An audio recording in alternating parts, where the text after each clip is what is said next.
Americans know about the Japanese attack on the U.S. Pacific Fleet at Pearl Harbor in 1941, but few know about the destruction of the US Asiatic Fleet in the Java Sea in 1942. U.S. Navy admirals had underestimated the Japanese Navy and failed to establish a strategy to counter its plan to seize vital oil fields and refineries in the Dutch East Indies. American sailors fought bravely against superior Japanese forces as 20 American warships were sunk, 2,000 sailors killed, and hundreds taken prisoner in a disaster that became known as the Battle of the Java Sea. The Asiatic Fleet was at a severe disadvantage in 1942 as it had older ships, no aircraft carriers, and little support from the U.S. Army Air Corps shore. Its main base at Cavite, near Manila, was destroyed by Japanese air power, while most American torpedoes proved effective and failed to explode. The Asiatic Fleet fled south from the Philippines to the Dutch East Indies, now known as Indonesia, where it joined a dozen British, Australian, and Dutch warships. There was no pre-war Allied training or agreed-upon strategy, and ship communications were difficult as each had different systems.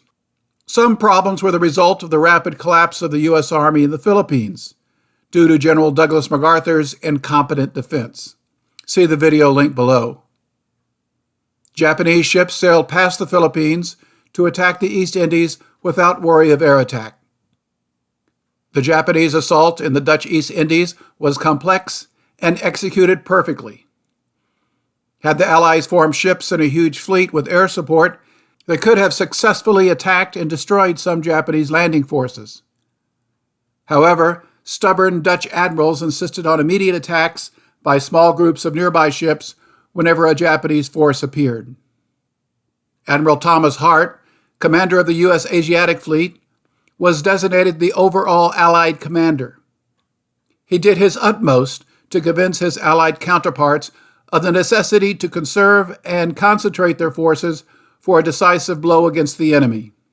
He clashed with Dutch and British admirals over strategy. The British wanted help defending India, while the Dutch insisted on defending all of its colony.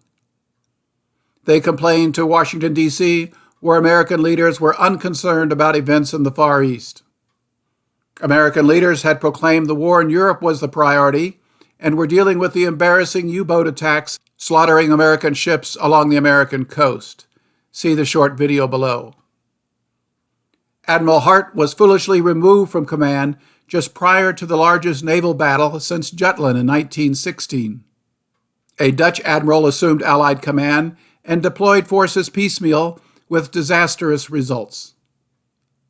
Admirals were surprised that enemy aircraft were deadly to warships, but never attempted to coordinate shore-based air support for their ships.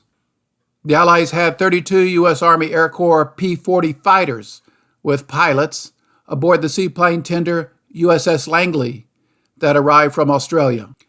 Admirals failed to grasp their value, so the Langley cruised the region for weeks, waiting for a decision of where to offload her aircraft. The Langley was finally ordered to dock at the South Java port of Tijilotap that had no nearby airfield. Japanese aircraft discovered the unescorted ship and destroyed her before she docked. Allied warships roamed the Java Sea, attempting to avoid Japanese warships and attack troop transports. Most were sunk or heavily damaged in this uncoordinated effort. The worst loss was the heavy cruiser USS Houston. The cruiser Houston, with President Roosevelt aboard, arrives in Honolulu Harbor. It's the first time a president in office has ever visited America's island outpost.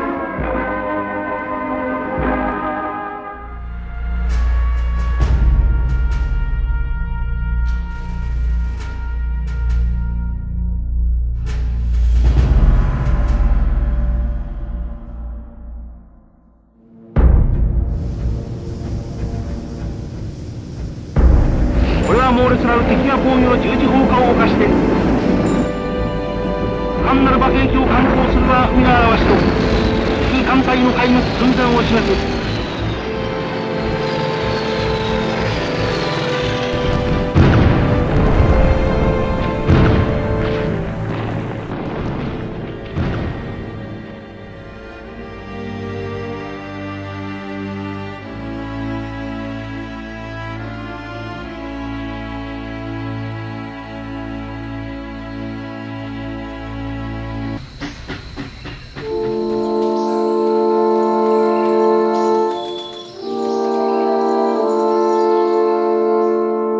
The few surviving American ships were damaged and sailed to Australia.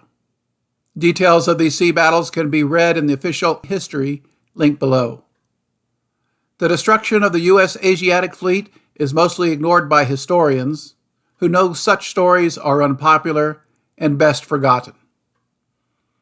The 26-episode Emmy award-winning television documentary from the early 1950s, Victory at Sea, does not even mention the Battle of Java Sea. Admiral Ernest King, who was U.S. Chief of Naval Operations during World War II, described it as, quote, a magnificent display of a very bad strategy.